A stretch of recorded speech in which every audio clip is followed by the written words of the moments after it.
প্রিয় বন্ধুরা, আমি এখনও বাড়িতে আছি। দেখেন কি পরিমাণে বৃষ্টি হচ্ছে। আসলে বৃষ্টি দেখে আমার কাছে খুব ভালো লাগতেছে, কিন্তু বাইরে হইতে পারছি না, এখনও বাড়িতে আছি। দেখেন অনেক বৃষ্টি হচ্ছে, বৃষ্টির কারণে কোনো দিকে যাওয়া যাচ্ছে না।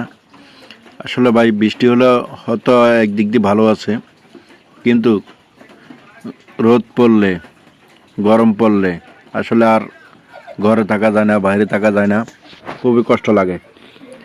এখন আপনাদের কাছে কেমন লাগলো আমাকে একটু জানাবেন। আর কোন কোন জায়গায় বৃষ্টি হচ্ছে, এরকম ভারী বৃষ্টি হচ্ছে, একটু জানাবেন।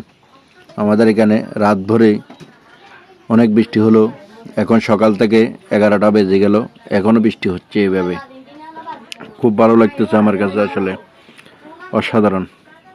আপনাদের কাছে কেমন লাগতেছে কমেন্টের মাধ্যমে প্রিয় বন্ধুরা জানিয়ে দিবেন। অসাধারণ একটা ভিডিও, ভালো লাগলে ভিডিওটি লাইক শেয়ার করে দিবেন।